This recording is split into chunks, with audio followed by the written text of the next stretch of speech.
보겠습니다.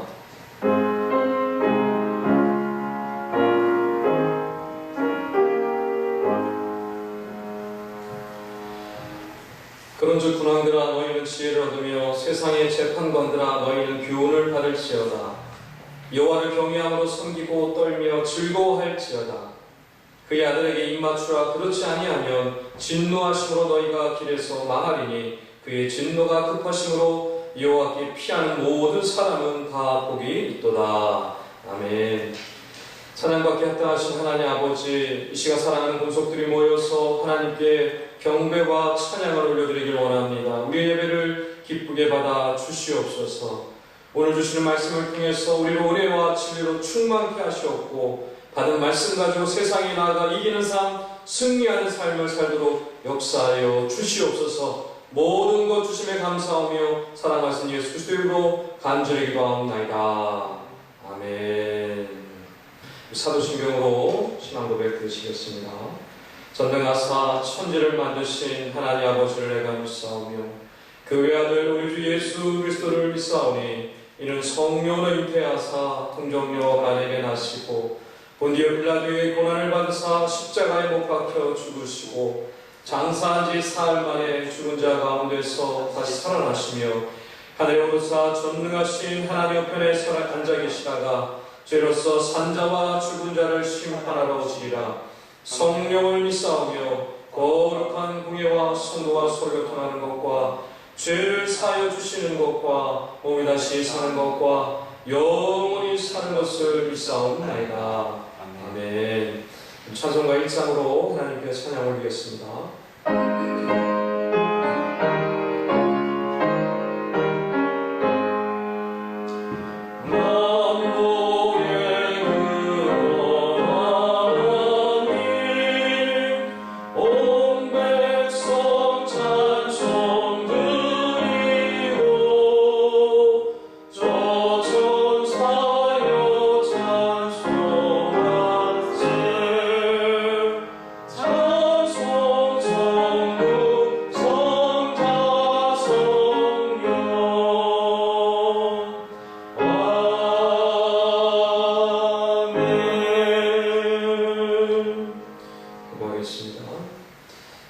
사랑과 은혜가 많으신 하나님 아버지, 이렇게 사랑하는 가족들이 함께 모여서 예배드릴 수 있도록 인도하시니 감사합니다.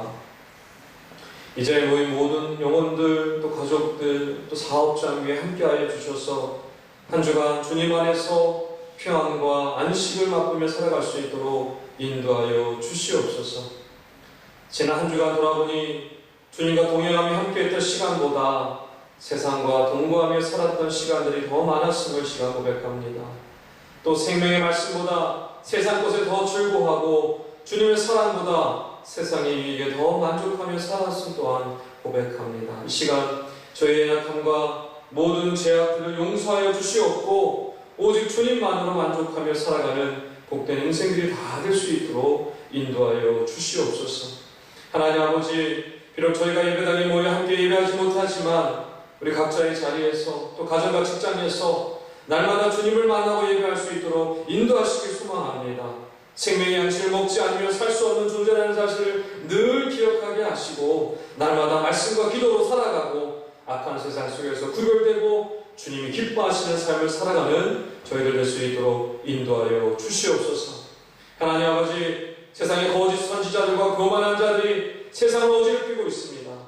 나라마다 정의와 공의가 사라지고 하나님을 대적하는 무리들이 들끓고 있습니다. 저들의 교만과 무지를 꾸짖어 주시고 깨닫게 하여 주셔서 하나님 앞에 엎드려 회개할 수 있도록 역사하여 주시옵소서. 그래서 하나님의 이름이 높임받게 하시고 하나님의 백성들이 분연히 일어나서 세상을 변화시키고 그리스도의 능력을 드러낼 수 있는 저희 삶이 될 수 있도록 인도하여 주시옵소서. 이 시간 특별히 가정의 문제로 또 자녀의 문제로 질병과 물질의 문제로 고민하고 염려하는 권속들을 위해 기도합니다. 오늘 주시는 이 말씀을 통해서 위로받게 하시고 저들의 삶의 소망과 기쁨으로 가득 채워주셔서 저희 삶 가운데 감사와 고백이 넘치는 복된 시간들 될 수 있도록 인도하여 주시옵소서. 모든 것 주님께 올려드리며 감사하며 사랑하신 예수 그리스도의 이름으로 간절히 기도하옵나이다. 아멘.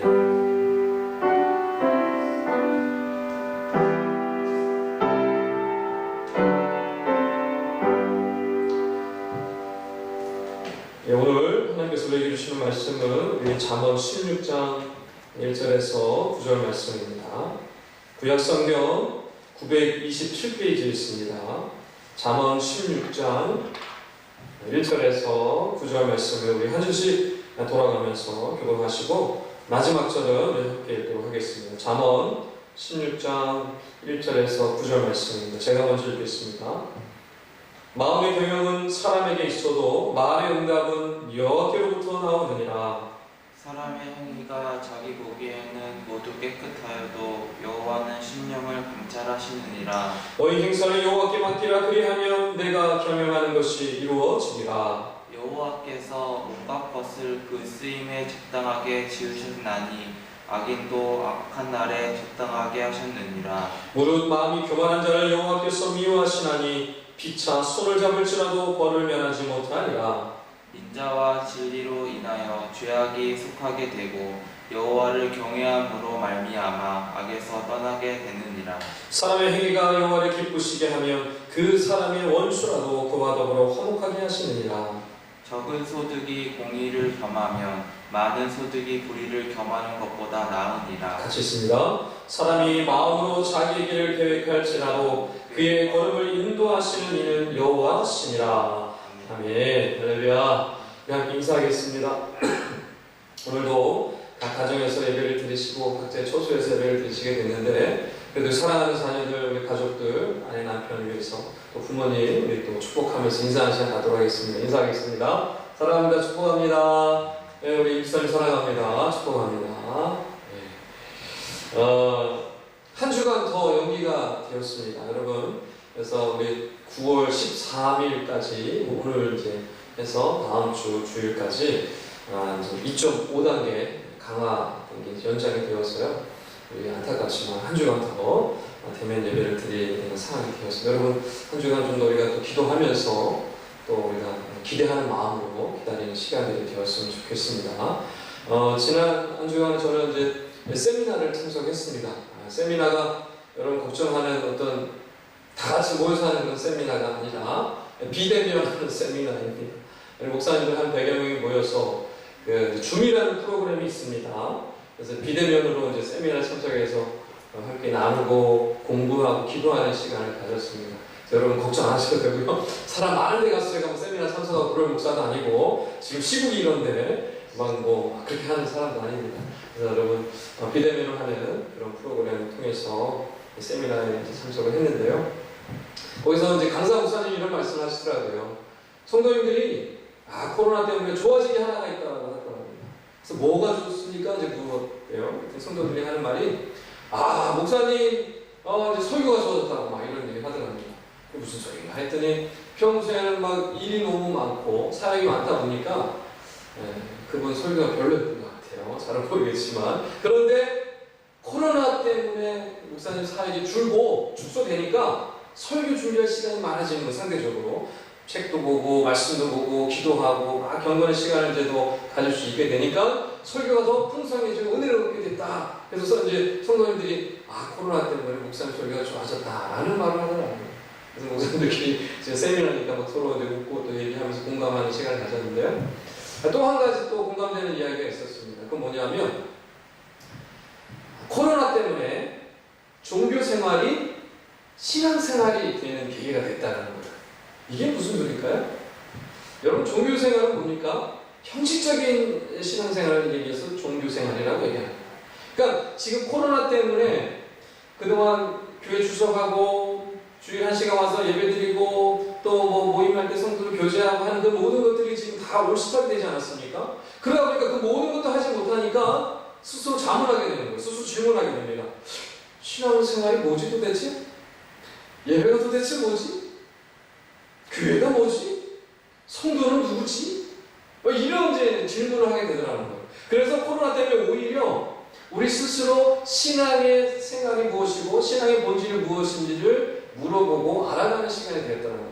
이게 굉장히 중요한 주제였습니다. 정말 그런 것 같습니다. 여러분이 그동안 못 만나고 예배도 현장에서 예배드리지 못하고 같이 모여서 신앙생활하지 못함을 통하여서 답답한 부분이 많이 생겼어요. 그러면서 우리가 이제 알아가게 되는 거죠. 신앙의 생활의 본질이 무엇인가. 여러분, 종교생활은 사람들 보기에 하는 게 종교생활입니다. 막 거룩한 척 나고 말이죠. 막 이렇게 난 이런 거 했다 저런 거 했다 막 이렇게 사람들한테 보여줄 수 있는 그게 종교생활이에요. 거기에 만족을 하는 거예요. 거기서 안주하는 거예요. 근데 신앙생활은 무엇입니까? 사람 앞에 하는 게 아니라 주님 앞에, 하나님 앞에. 그게 바로 신앙생활 아닙니까? 근데 신앙의 본질이 무엇이에요, 그러면? 바로 우리가 주님과 동행하며, 주님과 나누며, 주님과 교제하는 삶이 바로 신앙의 본질입니다. 그러니까 우리가 코로나 때문에 오히려 주님과 동행하며, 주님과 함께하며, 주님과 교제하며, 나누며, 그런 시간들을 가지게 된 거예요. 어떻게 보면은 이 코로나가 우리를 신앙의 본질로 인도했다는 결론을 얻을 수 있는 것입니다. 오히려 코로나 때문에 이런 것도 많이 있는 것처럼 보이지만 사실은 코로나에 인해서 우리가 신앙의 본질을 회복하고 있는 것은 아닌가 이런 나눔을 했습니다. 정말 그런 것 같습니다. 우리가 주님을 멀리 하다 보니까 그렇죠? 너무 세상에 집중하고 너무 세상에 빠져 있다 보니까 아니 주님의 말씀을 들어야 되는데 주님의 말씀에 귀 기울이지 아니. 주님 앞으로 나가고 엎드리고 주님을 붙들어야 되는데 우리가 너무나 그동안 주님을 찾으러 나가지도 않고 주님께 나아가지도 않고 주님께 귀 기울이지도 않고 만날 생각도 하지 않고 하니까 덜컥 코로나로 인해서 우리를 부르시는 것이 아닌가, 주님께 더 나아오라고 우리를 인도하시는 것이 아닌가 라는 생각을 해봤습니다.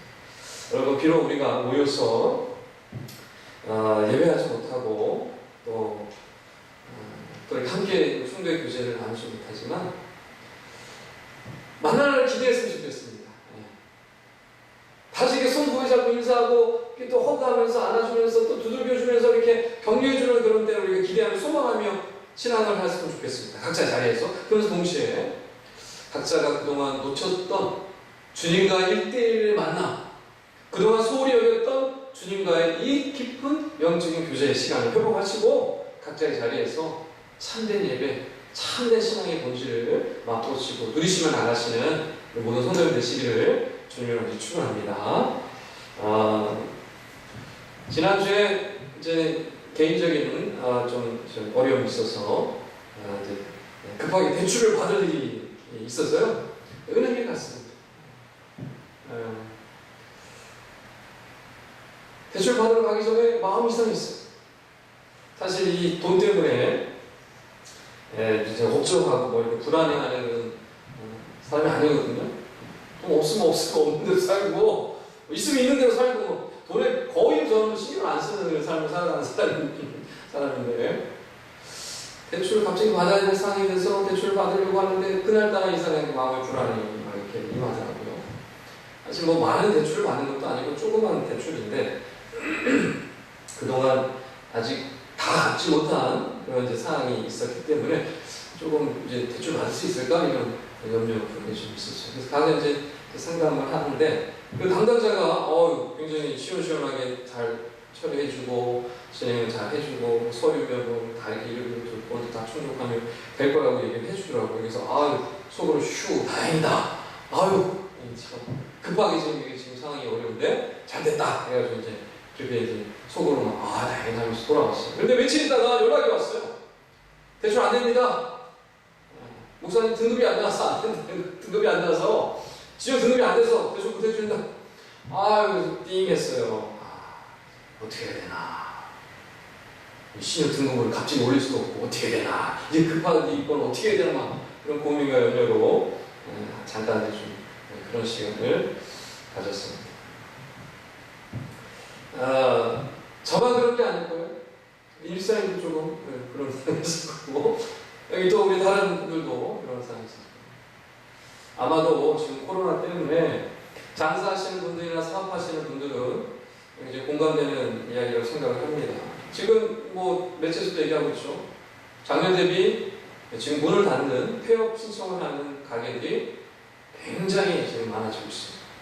특별히 조그만 가게 하시는 분들은 월세도 못 내고 생계를 유지할 수 없는 상황이 돼서 문을 닫아야 되고, 지금 뭐 닫지 않더라도 올해 말까지 견디기 어려운 그런 가게들, 소상공인들이 굉장히 많습니다.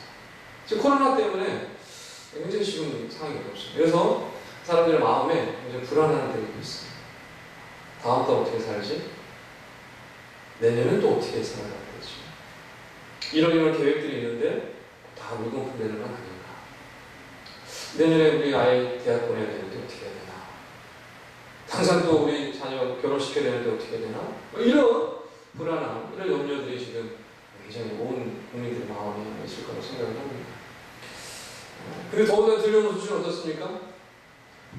정치적으로, 경제적으로 이상한 얘기들이 많이 나오고, 또 이상한 사람들이 막 나와가지고 또 거짓 뉴스들을 막 퍼뜨리고 다니고 온 나라를 막 뒤흔들고 막 그런 상황이 있습니다. 그러니까 지금 들려오는 소식들을 보면 우리를 평안하고 우리를 만족시켜주는 그런 소식들을 들려주지 않고 우리를 불안하게 더 막 암담하게 하는 그런 소식들이 지금 많이 들려오고 있습니다.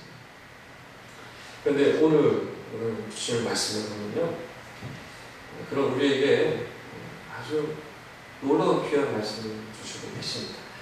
여기 3절 말씀인데요, 다시 한번 읽어봤으면 좋겠습니다. 3절입니다.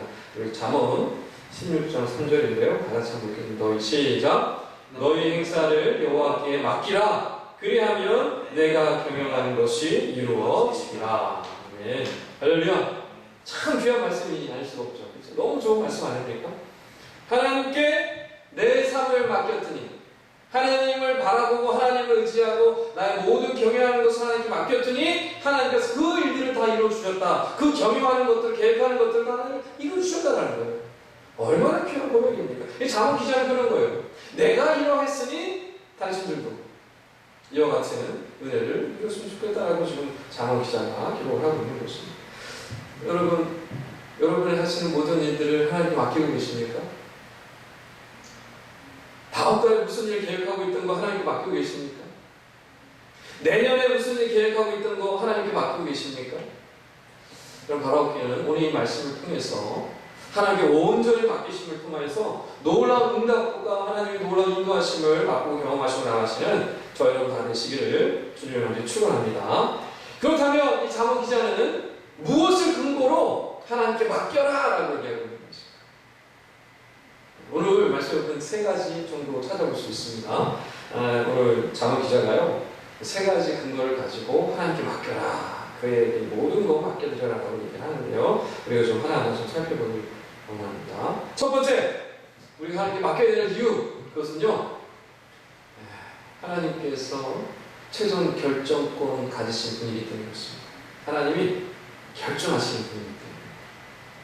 자, 오늘 말씀 1절 한번 다시 한번 읽어볼게요. 1절입니다. 마음의 경영. 시작. 마음의 경영은 사람에게 있어도 말의 응답은 여호와께로부터 나오느니라. 아멘. 여기서 마음의 경영이라고 하는 것은요, 마음의 생각을 뜻하는 거예요. 마음의 계획, 내가 가지고 있는 꿈, 내가 가지고 있는 계획, 그게 바로 이제 마음의 경영이라는 겁니다. 그러니까 예를 들어서 이런 거예요. 무슨 사업을 할까? 집을 어디다 장만할까? 사업을 어떻게 할까? 내 자녀 이거 결혼을 어떻게 준비시켜줄까?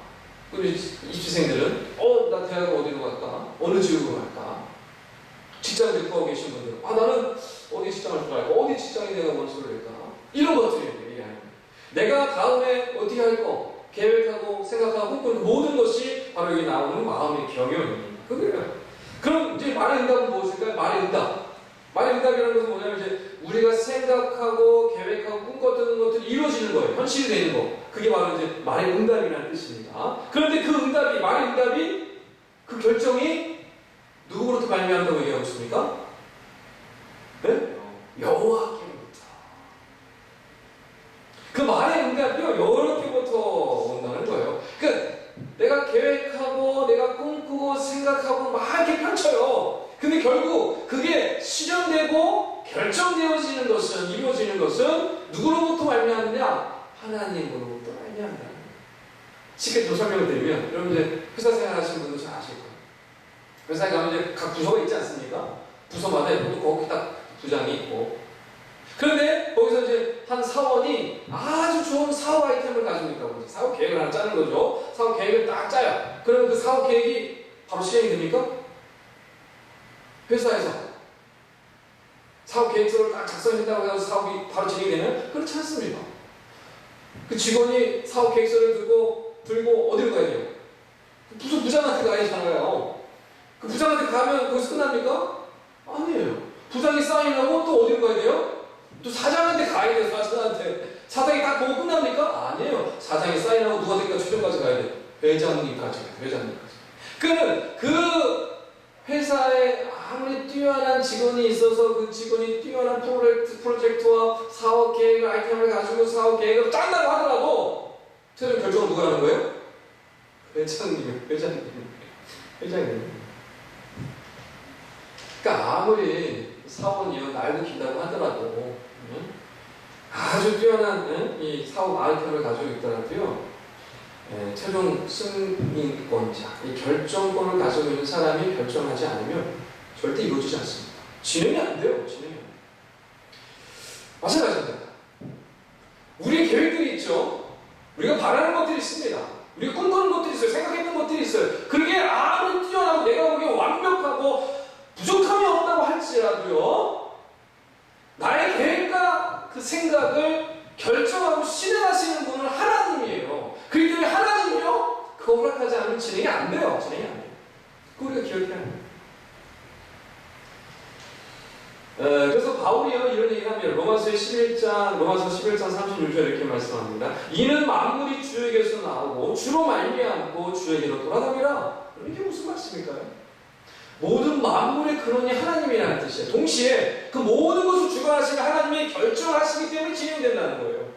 하나님이 뭐예요? 결정권자라는 거예요. 하나님이 그것을 운행하실 뿐만 아니라 스스로 결정해서 그것을 진행하신다는 거예요. 모든 만물이 그의 안에서 이루어진다는 겁니다.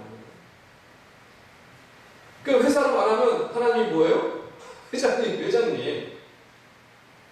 결정해 주시는, 승인해 주시는 거예요. 그게 돌아가는 거예요. 그 직원이 아무리 그렇게 해도요, 회장님이 안 돼! 이거 안 돼! 그럼 어떻게 해요? 안 되는 거예요. 진행이 안 됩니다. 그래서 사장 내버리는 거죠. 물 건너가는 겁니다. 회장이 결정하는 거예요. 그럼 우리는 어떻게 해야 되는 거예요? 그럼 우리는 어떻게 해야 되는 거예요? 하나님께 맡겨야 되는 거예요. 최종 결정권자이기 때문에. 내 생각, 내 계획, 내 뜻, 내 기준 좋습니다. 그런데 내가 마음대로 진행하고 내가 마음대로 시작하고 내가 마음대로 결과 만들고 내가 마음대로 할 수가 없어요. 왜요? 결정권자가 허락도 안 해요. 그럼 우리는 하나님이 최종 결정권자라는 것을 인정을 하고 나의 모든 것을 맡겨줘야 돼요. 그런데요, 이 단순한 이 진리를 많은 사람들이 외면해요. 이거 생각하지 않습니다. 말로는 하나님께 맡겨드린다. 말은 이렇게 하나님께 맡겨드리고 하나님이 알아서 해주실 것이다라고 하면서도 정작 실제적인 일들에 있어서는요, 그 자기가 다 해버려요, 그냥. 왜 없습니다. 이와 비슷한 얘기가 야고보서 4장에 나옵니다. 참 야고보가요, 참 아주 훌륭한 예언을 잘 드러났어요. 야고보서 4장 14절 15절에요. 이런 말씀이 있습니다. 내일 일을 너희가 알지 못하는도다. 너희 생명이 무엇이냐? 너희는 잠깐 보이다가 없어지는 안개니라. 너희가 보면 말하기를 주의 뜻이면 우리가 살기로 하고 이것이나 저것을 하리라 할 것이거늘. 이렇게 얘기합니다. 뭐냐면 어떤 사람이 야고보가 볼 때 어떤 사람이 계획을 하는 거예요. 내가 내년에 어디 동네에 가서 1년 동안 장사를 하면 어느 정도 돈을 벌 수 있겠지? 라고 한 거예요. 근데 야고보가 이 얘기하는 거예요. 너 내일도 알지 못하고 당장 무슨 일이 일어날지도 모르면서 내년 이야기를 한다고? 내년에 네가 사원에서 돈을 벌 수 있겠다고? 절대로 그렇게 되지 않는다라는 얘기를 말씀을 하고 있는 거예요. 한치가 앞도 못 보는 존재라고 얘기하고 있는 거예요. 아니 내일도 당장 무슨 일이 일어날지 모르는데 무슨 내년 얘기를 하느냐는 거예요. 주님이 아니고서 알 수가 없다는 거예요. 여러분 중에도 이제 사업하시는 분들도 사업을 경험하신 분들이 많이 계시기 때문에 잘 아실 거예요. 여러분 사업을 계획한 대로 다 진행이 되는가요, 여러분? 여러분 마음대로 사업이 진행이 됩니까? 집사님 고개를 절레절레 이거 반찬 가게 쫙 지금 막 직원 10명씩 막 했다가 지금 이제 아무 계시는데 지금 우리 성도님들 중에도 지금 사업하고 계시는 분들이 있지만 사업을 또 이제 접으신 분들도 있고 또 새롭게 하신 분들도 있을 거예요. 사업이요 내 계획대로 진행되지 않습니다. 경기 따져야 돼. 지금 경기 괜찮은가? 어? 경기가 안 좋으면 사업이 안 됩니다. 또 지금 은행에 또 대출 받은 금리 생각 안 할 수가 없죠. 또 직원을 많이 하는데 직원이 막 사고 치고 말이지 직원이 제대로 안 되면 됩니까? 안 되는 거예요.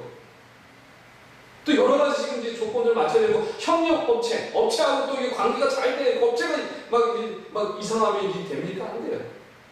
자, 그런데 이것저것 다 따져서 사업을 계획을 진행해가지고 했다고 해보세요. 그러다가 또 잘 됩니까? 갑자기 어느 날 사기당할 수도 있는 거예요. 난리야. 어느 날 갑자기 막 폭풍이 내려쳐가지고 그냥 회사가 그냥 폭삭 주저앉을 수도 있는 거죠. 건물이 막 날아가고. 그 갑자기 또 막 이제 화재가 일어났어요. 이거 뭐 이천에도 얼마 전에 화재가 있었죠. 참 안타깝지만. 이거 몰라, 우리가. 그 주인이, 그 담당자가, 그 CEO가 그걸 알겠습니까? 알 수가 없는 거예요. 어떻게 될지 몰라요. 근데 여러분, 왜 이런 어려움이 생길까요? 왜 우리 삶에 계획에 없던 일들, 또 이렇게 생각하지도 않았던 일들, 어려운 일이 막 자꾸 발생하고, 왜 이렇게 막 바뀌고, 막 이렇게 잘 진행이 안 되고, 막 이렇게 내가 틀어지고, 우리 삶 가운데. 이런 일들이 계속해서 일어나는 걸까요? 여러 이유들이 있겠지만, 대부분 뭔지 아십니까? 회장님이 사인 안 했는데, 말단 직원이 자기가 계획 세우고 자기가 진행했기 때문에 그런 거예요. 최종 결정권자는 결정도 하지 않고 승인도 하지 않았는데 말단 직원이 자기가 맞다고 자기가 생각한 대로 옳다고 막 하면서 진행하니까 그냥 안 되는 거예요. 이게 바로 우리의 모습입니다. 이게 바로 우리가 가진 큰 문제점이에요. 아무리 이리 뛰고 저리 뛴다고 하더라도요. 하나님의 승인을 받기 전까지 액션을 취하면 안 됩니다. 하나님보다 먼저 앞서면 안 돼요. 하나님이 인도하시고 허락하시기 전까지 결코 우리가 발을 떼어서는 안 됩니다. 그런데 우리는요, 내가 잘 계산했으니까 이거대로 되겠지. 내가 이번에 잘 이게 대출을 해가지고 내가 돈을 잘 모아가지고 사업 아이템 해가지고 이거 투자했으니까 잘 되겠지. 요번에 주식을 요번에 히트 친다고 했으니까 소스 분명한 소스니까 주식 투자하면 해가지고 막 하면 이번에 배로 막 뛰어겠지. 천만의 말씀. 하나님이 사인하지 않고 승인하지 않았는데 내가 그 길을 가는 순간 그 길은 막힐 수밖에 없고 어그러질 수밖에 없습니다. 우리는 그것을 기다리지 못합니다. 조바심 때문에 그래서 일을 망치는 경우가 참 많습니다. 그러므로 우리가 모든 일을 할 때 어떻게 됩니까? 하나님이 최종 결정권자라는 사실을 늘 기억하고 하나님께 맡기게 됩니다. 사인 받아야 돼, 사인. 허락받아야 돼요, 허락. 왜요? 결정권자가 하나님이신데. 다 같이 한번 따라가 보겠습니다. 여러분 따라하세요. 제 인생의 결정권자는 하나님이십니다. 제 인생의 크게 하세요. 또. 다시 한번. 여기 지금 제가 안 보인다고 지금 여러분 짧게 하시면 안 돼요. 지금 다 보고 있어요, 제가. 또 이상한 사람이 되겠네요, 갑자기. 여러분 가정에서 큰 소리를 해요. 우리 아들, 딸들이랑 부모님, 우리 자녀들, 또 우리 남편, 아내 다 큰 소리로 한번 따라해요. 제 인생의 결정권자는 하나님이십니다. 제 인생의 결정권자는 하나님이십니다. 하나님 제가 어떻게 하면 될까요? 하나님 제가 어떻게 하면 될까요? 하나님이 승인하시고 말씀하신 대로 제가 순종하고 따르겠습니다. 따라하세요.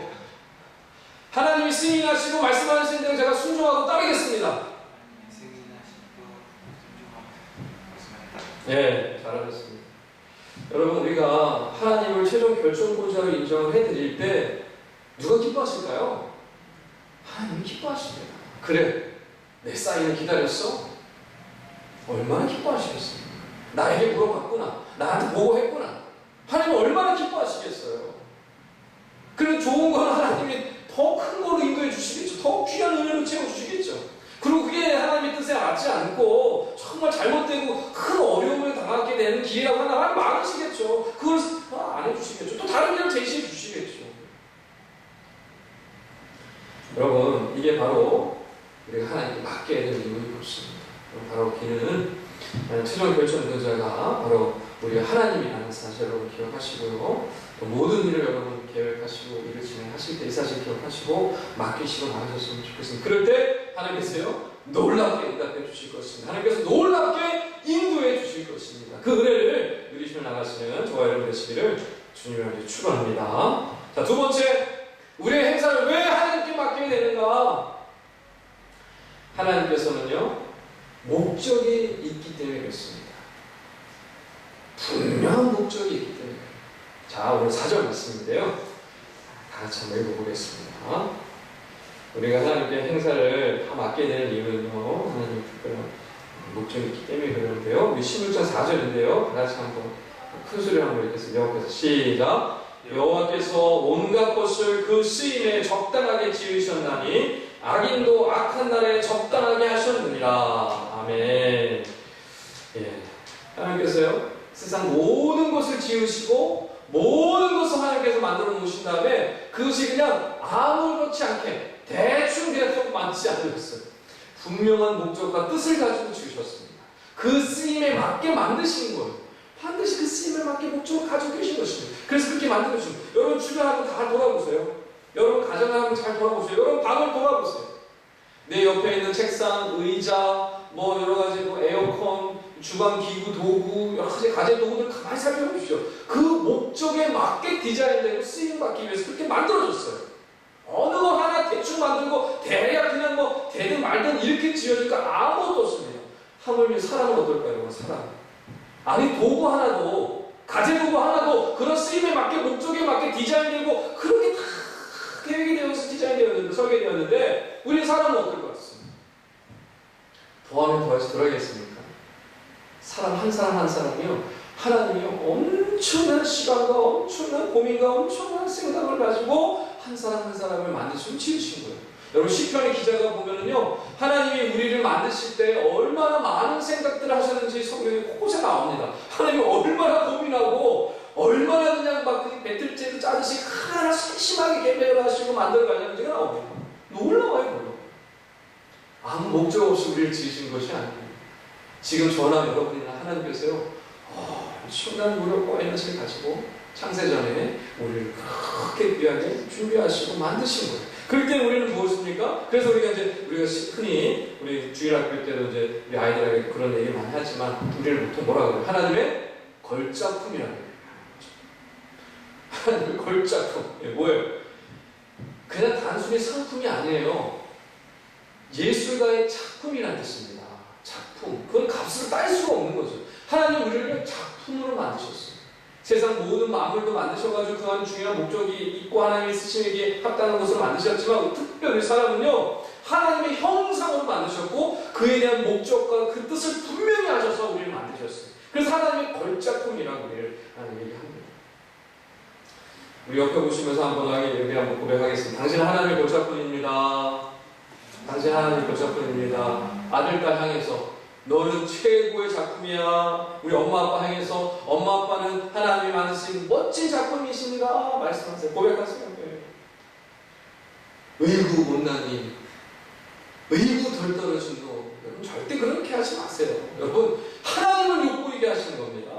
쟤는 왜 저럴까? 쟤는 왜 저 모양이야? 쟤는 왜 저거밖에 안 되지? 왜 쟤는 왜 저렇게 부족하고 왜 이렇게 머리가 안 돌아가는 거야? 여러분 그러지 마세요. 그 아이한테만 상처, 그 자녀한테만 상처가 되는 게 아니라요. 하나님이 그 아이를 지으신, 하나님 그 자녀를 지으신 하나님의 뜻에 거스르는 겁니다. 하나님 마음을 아프시게 하는 거예요.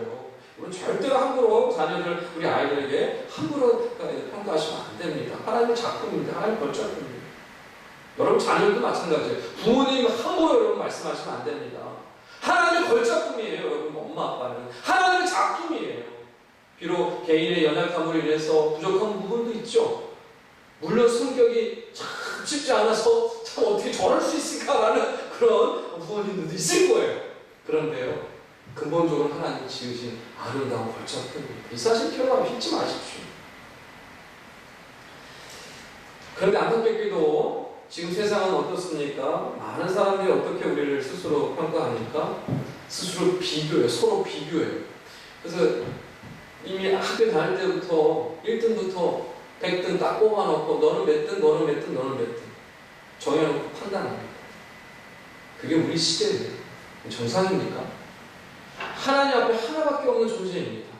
하나님이 그 인생의 목적에 맞게 하나님이 엄청난 뜻과 계획을 가지고 만드신 하나님의 걸작품이에요. 그 걸작품을요, 성적으로 매겨버려요. 너 95점이니까 너 1등급! 야, 최고! 너 7점이니까 못 맞았네? 6등급. 우리는 등급으로 매겨요. 점수로 등급을 매겨요. 지금 세상이 이치가 그렇습니다. 여러분, 거기에 넘어가시면 안 됩니다. 여러분, 자녀를 그렇게 평가하시면 안 돼요. 여러분, 주변에 있는 사람들 그렇게 자녀들을, 우리 아이들을 그렇게 평가하시면 안 됩니다. 절대로 정상이 아닙니다. 어떻게 성적으로 사람을 평가하고, 성적으로 사람을 우습게 하고, 성적으로 사람을 가릅니까? 그런 일은 절대 있어서는 안 돼요. 그런 세상 사람들이 얼마나 어떻게 살아가고 있습니까? 속에 분노를 품고 살아갑니다. 내가 이거밖에 안 돼? 우리 아이들은 어떻게 돼? 이 생각, 이번 생에 망했어? 인생 포기하고 살아갑니다. 여러분, 이 귀한 소중한 인생이요, 자기 스스로 목숨을 잃으시네. 이게 정상이니까, 여러분. 세상이 그렇게 압력하고 압박하고 공부로 성적순으로 아이들을 평가하고 인생을 자주유지하고 성공한 인생, 실패한 인생, 성공한 사람, 루저들 구분해가지고 평가하는 시대 속에서 여러분, 믿는 사람들 똑같이 그렇게 아이들을, 우리 자녀들이 사람들을 바라봐야 되겠습니까? 절대로 그렇지 않습니다. 여러분, 우리가 왜 스스로 초라하게 이고 많은 아이들이 자존감이 없고 정체성을 알지 못하고 그렇게 자꾸자기 실패한 인생 루저로, 스스로 루저라고 생각하며 살아가게 될까요? 왜 그렇게 됐습니까? 자기를 만드신 하나님을 바라보지 못하기 때문에, 자기를 지신 창조주이신 하나님을 바라보지 못하고 하나님 나를 얼마나 귀하게 걸작품을 만들어 주신지를 알지 못하는 거예요. 배우지 못한 거예요. 그 일에 듣지 못한 거예요. 얼마나 안타깝습니까, 여러분?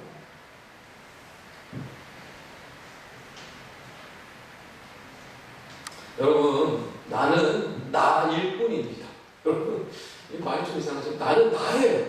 하나님을 지으신 나예요. 그냥 똥꼬집 세고 뭐 이렇게 어려운 성격에 그냥 나를 자랑하자는 얘기가 아니고, 그 좋은 거 없어요. 고집 부리고 있는 거 좋은 거 없어요. 하나 좋은 거 없습니다. 나는 나일 뿐이라는 고백은 주님 안에서 하나님이 나를 만드신 오직 유일한 나라는 거예요. 이게 얼마나 귀하고 존귀한 것인지 모릅니다. 다른 사람하고 비교하지 마세요. 다른 사람하고 이렇게 막 위아래 뭐 성적 누가 좋고 머리 누가 좋고 뭐 이걸 가지고 여러분 따지지 마십시오. 여러분은 여러분만의 목적이 있습니다. 여러분 여러분만의 향기가 있어요. 여러분 여러분만의 하나님 주신 목적이 분명히 있습니다. 그 목적대로 살아가시면 되는 거예요. 그 향기를 드러내시며 살아가면 되는 겁니다. 어떻게 다 똑같은 향기를 내고 어떻게 다 똑같이 1등하고 어떻게 다 똑같이 100점 맞아요. 절대 그렇게 지으시지 않았고 그렇게 세상을 돌아가지 않습니다. 여러분, 자녀들, 다시 한번 말씀드리지만 특별히 우리 지금 키우고 있는 우리 부모님들, 공부 잘하고 못하는 걸로 절대 평가하지 마세요. 그 아이가 나중에 어떻게 될지 여러분 알지 못합니다. 지금 아무리 공부 잘해도요, 나중에 나이 들어서 여러분 부모님들 몰라하고 버릴 수도 있는 거예요. 지금 아무리 공부 못해도요, 아무리 참 똑똑해 보이지 않고 좀 어리숙해 보이는데요, 그 아이가 부모님을 위해서 헌신하고 수고할 수도 있는 거예요. 알 수가 없는 거예요. 함부로 여러분 자녀를 평가하지 마십시오. 하나님은요, 우리를 향한 각자의 지으신 목적이 있습니다. 그것을 알면 돼요. 아무리 돈과 명예와 부를 다 가지고 있더라도요, 자기가 존재하는 이유가 무엇인지 알지 못하는 사람만큼 불안한 사람은 없는 것입니다. 아무리 부족하고 연약하고 가진 거 없더라도요, 하나님이 나를 지으신 목적이 무엇인지 분명히 알고 하나님이 나를 걸작품으로 지었다는 자존감과 정체성을 가지고 있는 아이는요, 그런 사람들은요, 행복한 사람이에요. 그게 진짜 행복한 사람이에요. 그러므로 여러분, 우리의 인생을 하나님께 맡겨드려야 되는 거예요. 왜요? 하나님을 주신 목적이 분명히 있기 때문에 그렇습니다. 내 목적대로 살아가서는 안 돼요. 내 뜻대로 살아가서는 안 되는 것입니다. 하나님의 목적대로. 왜요? 우리의 인생, 우리의 자녀들의 인생, 우리 주변의 우리 모든 지체들의 인생 그 자체의 목적은 하나님이신 목적이 있기 때문에 그렇습니다. 여러분, 하나님 맡기십시오. 그래서 지으신 목적대로 살아가시길 바랍니다. 여러분, 다음기는 여러분 이 어려운 삶 속에서 참 비교되고 비유되고 참 세상에 그런 거짓된 논리 속에서 우리가 살아가고 있지만 절대 거기에 흔들리지 마시고 하나님께 여러분 맡겨드리시고 나의 지으신 그 목적을 바로 알아가시고 그 목적대로 살아가기 위해서 애쓰시고 나가시는 저 여러분 되시기를 주님으로 축원합니다. 세 번째, 하나님께 우리의 행사를 다 맡겨야 되는 마지막 세 번째 이유는요, 하나님께서 우리를 인도하시기 때문에 그렇습니다. 하나님 우리를 인도하시기 때문에 우리가 맡겨야 되는 거예요. 자, 우리 9절 다 같이 한번 읽어보겠습니다. 16장 9절입니다. 다 같이 사람이 시작. 사람이 마음으로 자기의 길을 계획할지라도 그의 걸음을 인도하시는 이는 여호와시니라. 아멘. 여러분, 하나님이 우리를 인도하시기 때문에 맡겨야 되는 거예요. 맡기십시오, 여러분. 내가 막 가는 것처럼 보이지만요, 하나님이 우리를 발걸음을 인도해 주세요. 내가 계획하고 내가 생각하고 막 이쪽으로 저쪽으로 갈 것처럼 보이지만 사실 그렇지 않아요. 여러분 인생 한번 돌아보십시오. 여러분 계획하고 뜻하고 생각한 대로 그대로 그 길로 오셨습니까? 그런 건 아무도 없어요. 하나님이 인도하시는 길을 갈 뿐입니다. 그런 우리는 모든 것을 하나님께 맡겨드려야 되고 하나님이 인도하시기 때문에.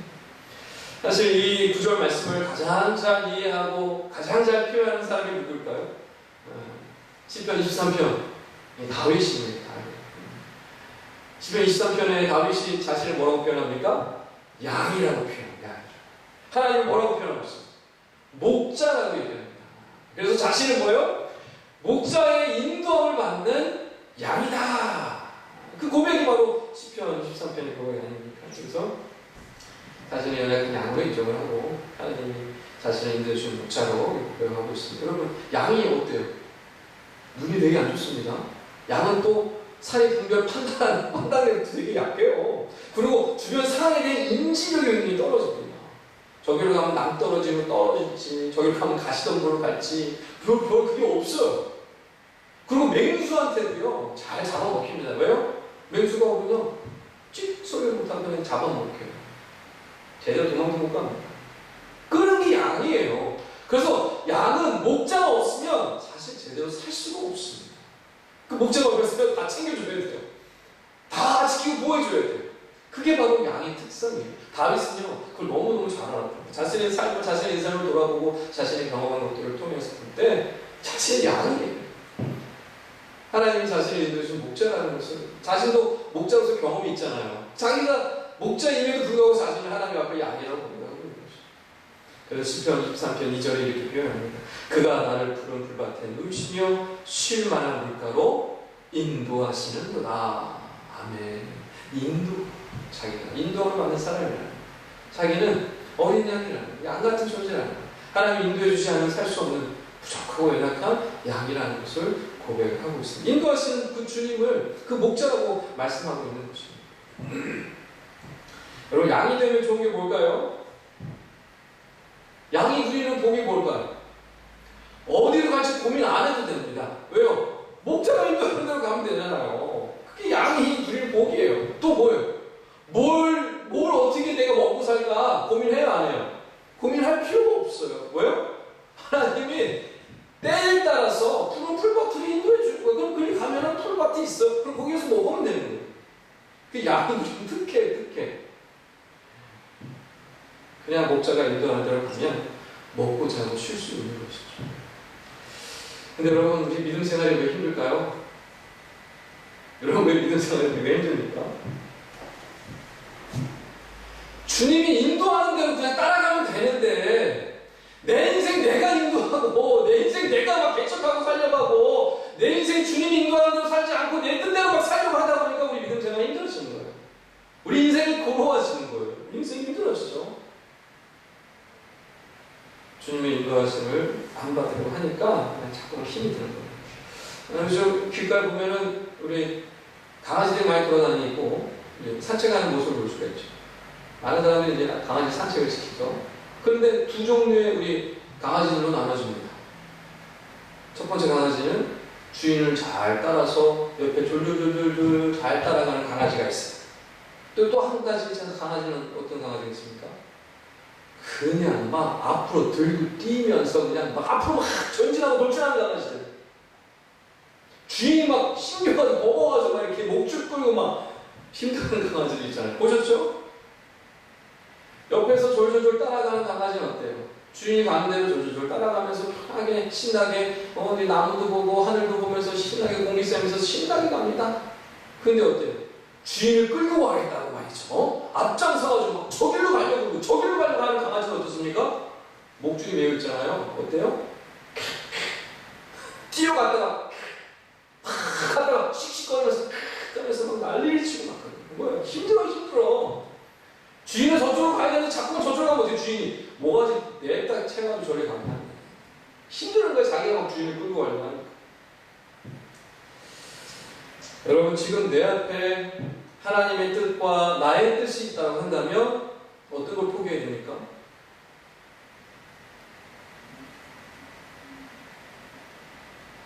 하나님의 뜻은 뭐예요?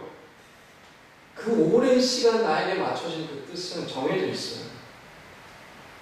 하나님이 나에게 완벽한 그 뜻들을 계획하고 세워주셨습니다. 근데 우리는요, 잠깐 즉흥적이고 내 개인적인 생각과 욕심의 뜻을 세우고 나갑니다. 둘 중에 어떤 걸 내려야 될까요?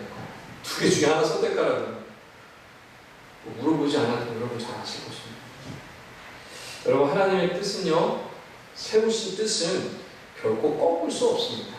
여러분 강아지가 주인의 뜻을 꺾을 수 있습니까? 물론 가끔씩 꺾이는 주인들도 있죠. 그러나 그 근본적인 주인의 뜻은 꺾을 수가 없어요. 마찬가지입니다. 우리가 하나님의 뜻을요, 근본적으로 꺾을 수 없습니다. 물론 히스기야와 같이 너 이제 죽는다, 죽을 준비해라, 이제 유언을 남겨라 라고 했을 때 히스기야가 어떻게 합니까? 벽을 향하여 기도하기 시작합니다.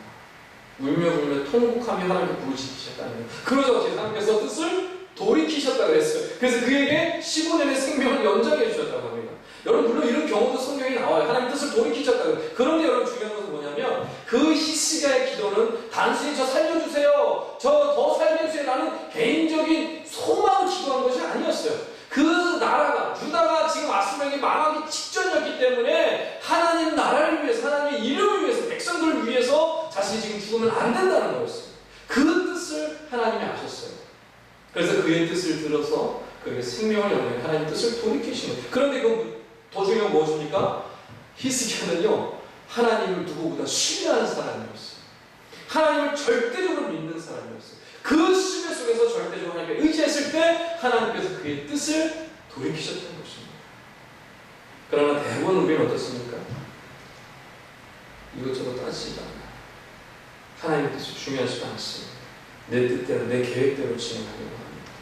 하나님께 그 뜻을 굽히지도 않습니다. 그러니 우리 인생이 힘들어질 수밖에 없는 것이고, 내 뜻대로 살아가다 보니까 실패를 맛보고 어려움을 맛보는 일들이 참 많습니다. 여러분, 아무리 내가 계획을 짜고 내가 아무리 뛰어난 길을 간다고 하더라도 그 발걸음을 인도하시는 분은 여호와 하나님이신 줄 믿으시기 바랍니다. 하나님께 맡기셔야 합니다. 그렇기 때문에 우리가 해야 되는 건요, 하나님께 맡기는 거예요. 목자 되시는 그 여호와께 모든 것을 맡기고 신뢰하고 그를 따라가야 하는 것입니다. 주님을 따르다 보면 때로는 사망의 음침한 골짜기를 가야 할 때도 있습니다. 가시덤불과 같은 때를 지나가야 할 때도 있습니다. 그런데 여러분, 비록 사망의 골짜기를 갈 때도 있고 눈물 골짜기를 가야 할 때도 있고 정말 고통스러운 가시밭길을 가야 할 때도 있지만, 잠잠히 주님의 뒤를 따라 인도하심을 따라 가다 보면 어떻게 될까요? 주님은요, 그 골짜기 이후에, 그 가시덤불 이후에 우리에게 푸른 초장, 쉴만한 물가를 예비해 놓으시는 것입니다. 할렐루야. 이게 바로 하나님의 길이고 하나님의 뜻이고 주님이 우리를 인도하시는 길이고 방법인 것입니다. 그 길을 따라 나아가시는, 그 뒤를 인도하심을 따라 나아가시는 저와 여러분 되시기를 주님의 이름으로 축원합니다. 그래서 시편 23편 6절에 이렇게 고백합니다. 내 평생의 선하심과 인자하심이 반드시 나를 따르리니 내가 여호와의 집에 영원히 살리로다. 아멘. 다윗이요, 깨닫게 된 거예요. 평생 하나님께 나를 얼마나 선하고 정말 귀하게 나를 인도해 주셨는가를 경험해요. 그리고 더 귀한 것은 뭐냐면요, 영원한 곳에 여호와의 집에 거한다는 것을 깨닫습니다. 그게 뭐예요? 하나님께서 우리를, 주님께서 우리를 어디까지 인도해 주시는 거예요? 영원한 그 천국의 자리까지 우리를 인도해. 그만큼 하나님은요, 우리를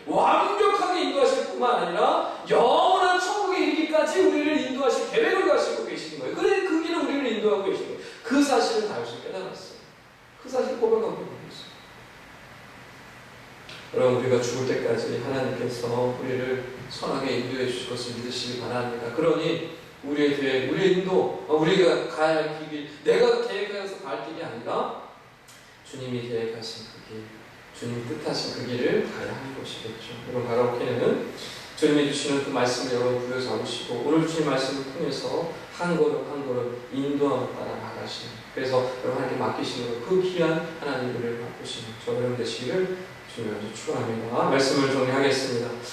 여러분 지금 우리는 어두운 터널과 같은 때를 우리가 지나가고 있습니다. 코로나가 언제 끝날지 아무도 알지 못합니다. 그리고 지금 여러 가지 경제 불안, 정치적인 여러 가지 불안들이 언제까지 갈지 또 아무도 알지 못합니다. 또 당장 여러분 우리 각 가정의 미래가 다음 달에 어떻게 될지 또 내년에 어떻게 될지 알 수가 없어요. 우리 자녀들 내년에 어떻게 될지 그 다음 또 어떻게 될지 알 수 없어요. 우리가 알 수 있는 건 별로 없어요. 다 모르는 것 뿐입니다. 그러다 보니 어때요? 우리가 마음에 불안이 엄습할 때가 있습니다. 염려가 엄습할 때가 있습니다.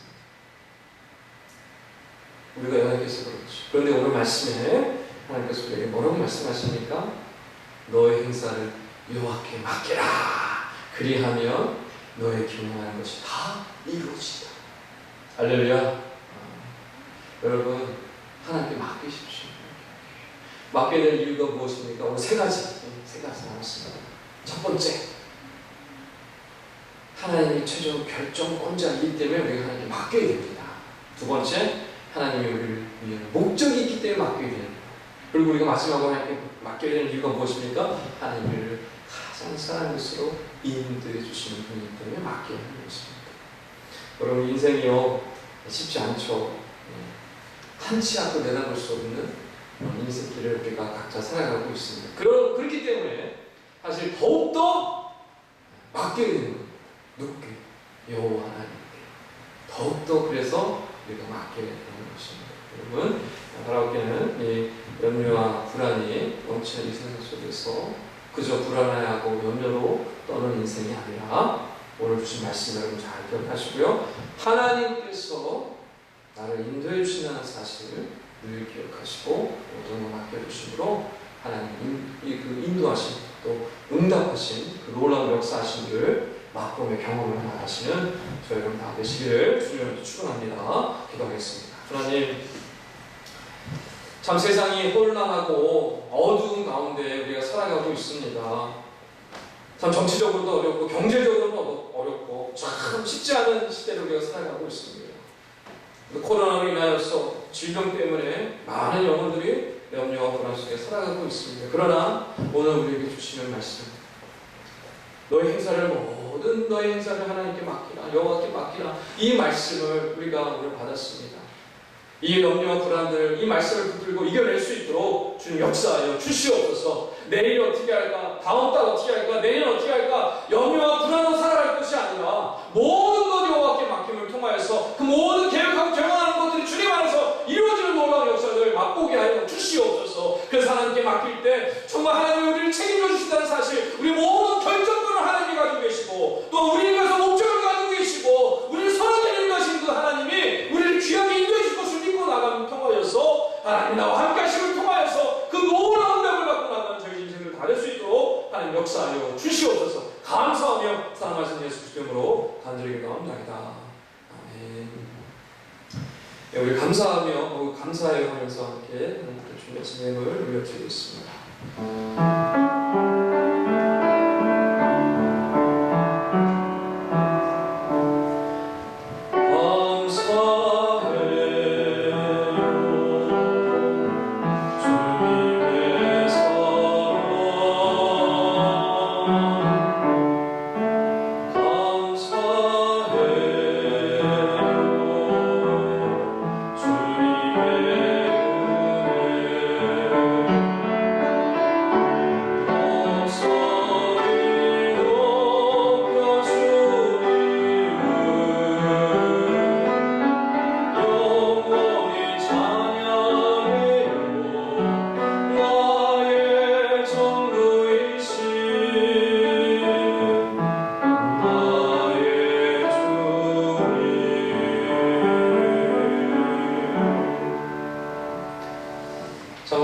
하나님 아버지, 코로나 어려움 속에서도 우리를 지켜주시고 인도하시고 또 이렇게 때를 따라 말씀 귀한 은혜를 누리며 살아가도록 인도하시니 감사합니다. 하나님, 우리 입술에 날마다 찬양과 감사와 기쁨의 고백들이 넘쳐나길 원합니다. 세상은 이래서 살기 어렵고 저래서 살 수 없고 저래서 망하였다라고 말을 하지만 우리 믿는 자들은 하나님의 말씀을 통하여서 그래도 하나님이 살아계시고 살만한 인생이고 소망이 있는 세상이라고 말하며 고백할 수 있는 저희 인생을 낼 수 있도록 하나님 인도하여 주시옵소서. 아버지, 하나님 주시는 은혜가 너무나 큰 걸 저희가 잊어버리지 않기를 원합니다. 우리를 구원해 주신 은혜가 얼마나 크고 우리를 지금까지 인도해 주신 은혜가 얼마나 크고 또 앞으로 우리를 선한 길로 인도하실 하나님의 은혜가 얼마나 크고 귀한 것인지를 우리가 잊지 않게 하시고 그 하나님의 역사하심을 바라보며 소망하며 끝까지 견디며 버티며 이어가는 인내하며 나가는 믿음의 사람들, 믿음의 용사를 받을 수 있도록 하나님 축복하여 주시옵소서. 아버지, 하나님 어려운 가운데 있습니다. 하나님, 물질적으로 참 힘든 시대를 우리가 살아가고 있습니다. 그러나 하나님이 부어주시고 하나님이 은혜 주시고 하나님이 공급하여 주시기 때문에 우리가 살 수 있음을 이 시간 동안 고백합니다. 어렵고 힘든 영혼들 하나님이 공급하신 필요하신 채워주시는 은혜를 누리며 나갈 수 있도록 하나님 역사하여 주시고 저들의 입술을 통하여 하나님 찬양받게 합당하신 하나님 영광 돌며 나가는 복된 세를 다 될 수 있도록 하나님께서 함께하여 주시옵소서. 그를 통하여서 날마다 하나님 감사하며 찬양하게 하시고 예배의 삶이 회복되어져서 하나님의 예배의 삶 가운데 부어주시고 주시는 하나님으로 열고 역사하시는 그 하나님의 은혜 가운데 고백하며 나가는 복된 세를 다 될 수 있도록 역사하여 주시옵소서. 지금은 우리 주 예수 그리스도의 은혜와 하나님 아버지의 무하신 사랑하심과 성령 하나님의 이것도 충만 동행하심의 역사가 너희 모든 행사를 여호와께 맡기라는 말씀을 늘 마음속에 새기고 모든 행사를 주님께 맡겨드림으로 하나님의 놀라운 역사와 응답을 받고 나가는 꿈있는 교회 모든 성도들 머리 위에 저들의 가정의 세움 위에 자녀 위에 이제부터 영원토록 함께 하시기를 간절히 축원하옵나이다. 아멘.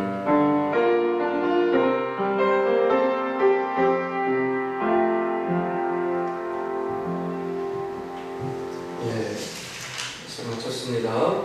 교회 소식 간단히 말씀드리겠습니다. 이제 정부 발표에 따라서 거리두기 지금 2.5단계죠.